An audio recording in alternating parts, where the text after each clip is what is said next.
Everybody, thanks for watching. So real quick, Merkabah Scholar Society members, make sure you guys check your email for the video for the trip to Kemet. Make sure you guys watch that video and go ahead and reserve your spots. So yeah, it's a lot to get into with that whole thing, but I explain everything in the video. So make sure you guys go ahead and check it out. Also, link is in the description for people still trying to join Merkabah Scholar Society. The only way you can get this trip is to be a part of the society. So links in the description. Make sure you guys take advantage of that whole thing.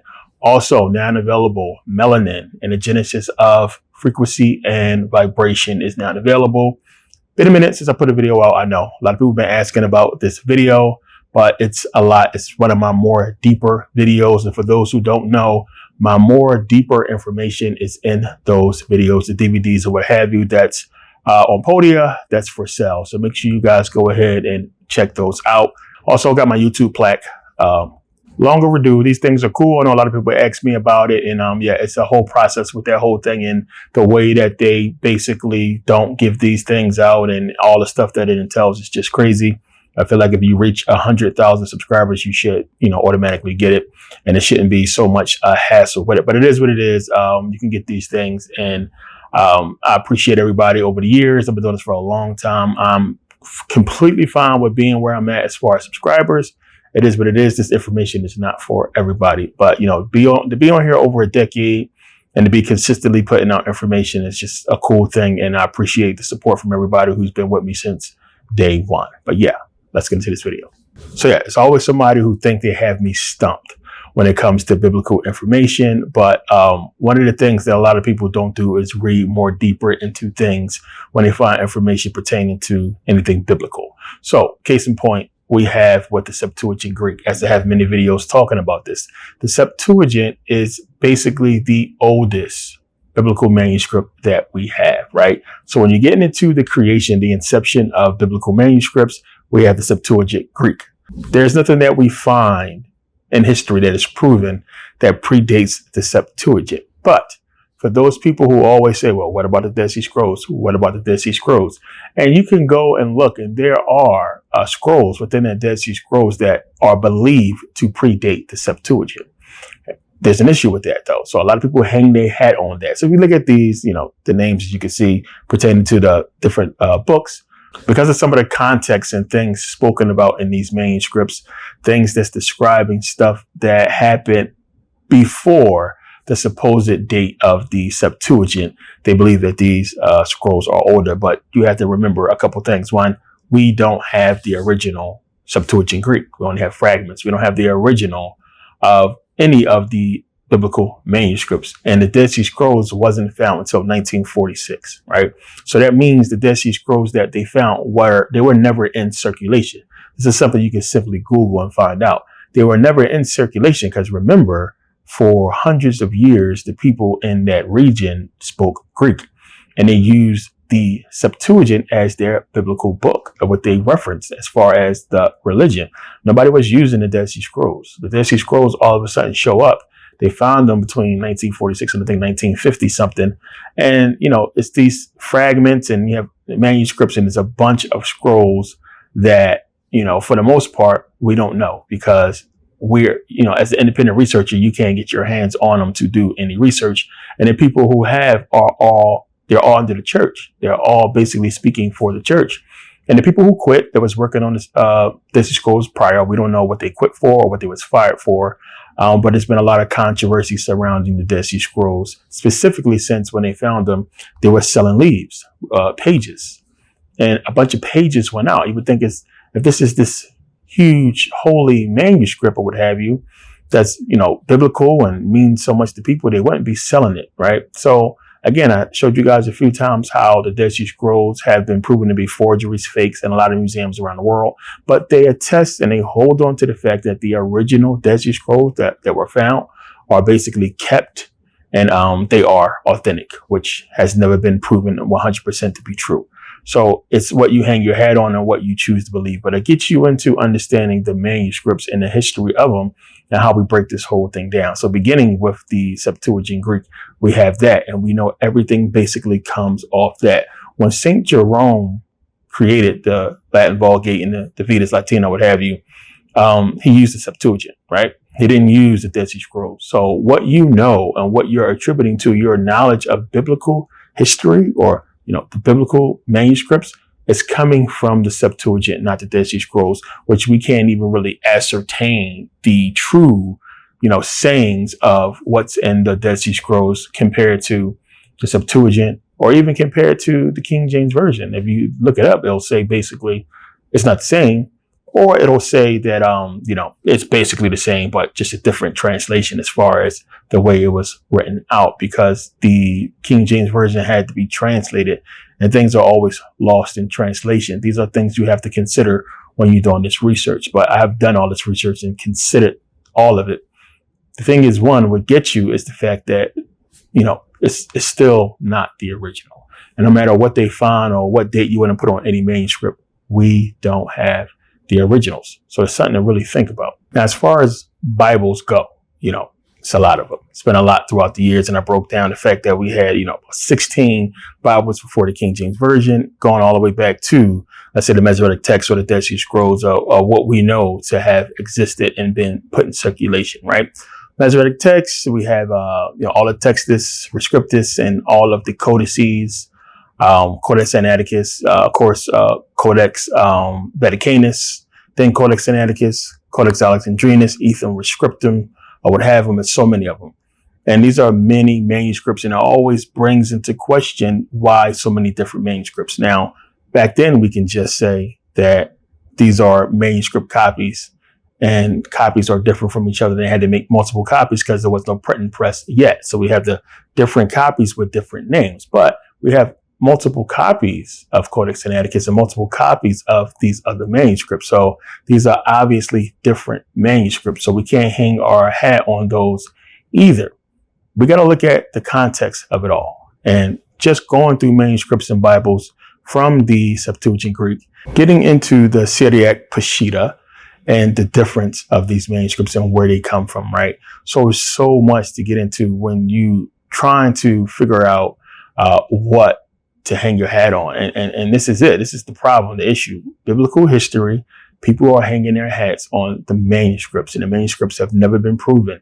They don't mean anything. The dates don't mean anything. They don't make what the stories say true, right?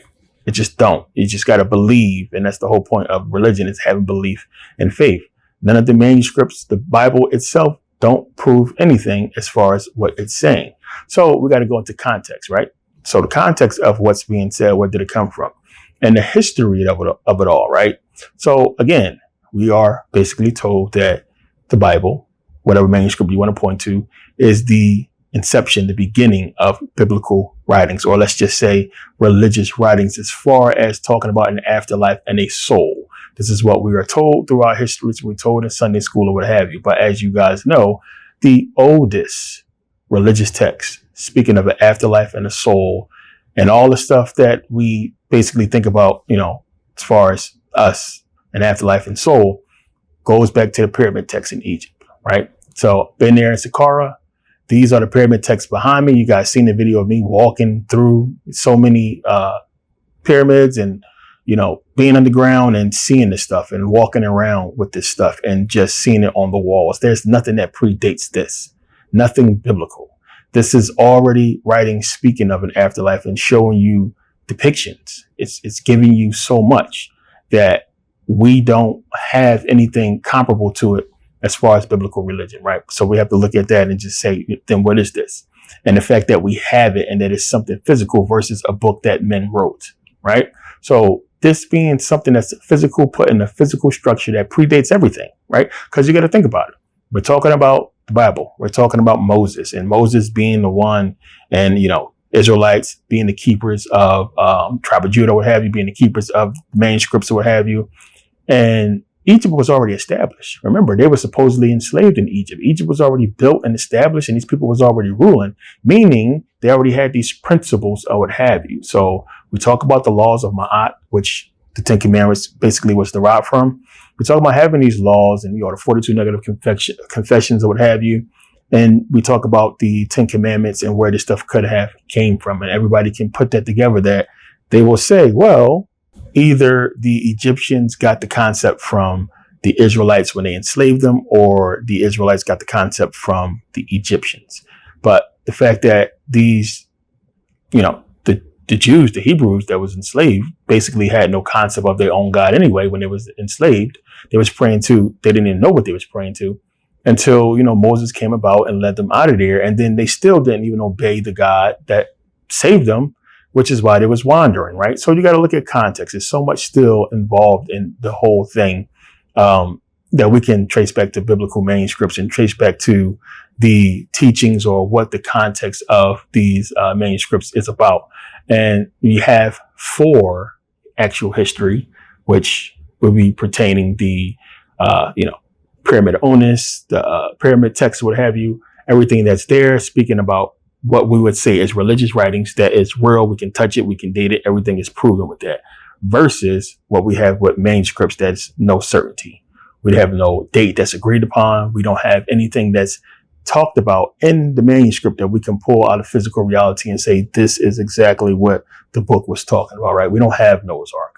We don't have any of the chariots. We don't have the staff of Moses. We don't have the tablets of the 10 Commandments. We don't have nothing. We don't have anything. We don't have no bodies. There's no proof, right? But we can find the bodies of the pharaohs. We can find the bodies of a lot of these people that is talked about in the ancient Egyptian stories. Not the ones that's basically mythologies. I'm just talking about as far as pharaohs that actually ruled, predating the Greek rule and Persian rule, right? Half this stuff. So you got to look at this in context to understand when you're talking about manuscripts, it's so much more than just saying this predates that. It just don't make sense. The next thing is of course, the Ethiopian Bible, that a lot of people hang their hat on the Ethiopian Bible. And I broke this whole thing down with, the Book of Enoch, and understanding that whole thing about James Bruce. And when he got the copies of the Book of Enoch, he came back with 3 copies, like 1777, after being in Ethiopia for years. And then he all of a sudden comes up with 3 copies in Giaz, which he already spoke and read, of the Book of Enoch that nobody would have been able to find for a long time. So it's all suspect with that. Also considering that he was a Freemason and that we never been able to really analyze those books he came back with. So the Book of Enoch would have been in the original Ethiopian Bible that was written by Abagarama, who was a Byzantine royal. So a lot of black people come to me and ask me about the Ethiopian Bible as being the original or the oldest biblical manuscript, and it's not. It does not predate any of the codices. It does not predate Codex Sinaiticus. It doesn't predate Codex Vaticanus. It doesn't predate the Septuagint. And we know it was written using a Greek manuscript, right? So another thing to consider. It's not the oldest. You can just simply Google that and look it up as well, and you'll find that out. So again, I get a lot of questions from people. There's a lot of good Christians out there, a lot of good Muslims, a lot of good people who I dialogue and talk with about biblical stuff, about history. And you guys know I've been doing this for a long time. I traveled the world. I've been to Israel. I've been everywhere. And this is what I do. And it's real important to me to put the truth out and get people in that right understanding, because it means a lot. Not just to be able to say, oh, I'm right and I know more than you or what have you. It means a lot spiritually. It's a big deal when you really understand what all this is, and being lost into a concept that you don't even really follow, and wasting your time with it and not really putting it into yourself and understanding yourself and what it's really trying to tell you within these books. It's a big problem. So you got a bunch of people just walking around comfortable believing that the book is real, it's true, and I'm just going to act like I believe it and have faith in it, and in doing so is going to secure my ticket into heaven. That's what most Christians believe. So people always ask me, what Bible should I get? Should there be a specific one? Everybody basically been taught the King James Version, or basically translations of it, or let's just say the revisions of it with the new King James Version and NLT and NIV or what have you. And I always tell people, you can go on eBay or you can go into a bookstore, and a lot of times you can find you an old Bible. Like this one predates the 1950s. And I always tell people, you want to get a Bible that predate the 1950s, because after the 1950s is when a lot of things was changed. So in this book, there's a lot of stuff that you're not going to find in the newer Bibles. So in this book, as I showed you guys before, it's talking about the world basically being 4,000 or 6,000 years old. And, it dates the Genesis and the books of the Bible. It gives it a date to where they believe this stuff happened. And then when you look at those dates, and this is the Bible, this is what they was using. You look at those dates and we find out that, wait a minute, we got trees older than the book of Genesis.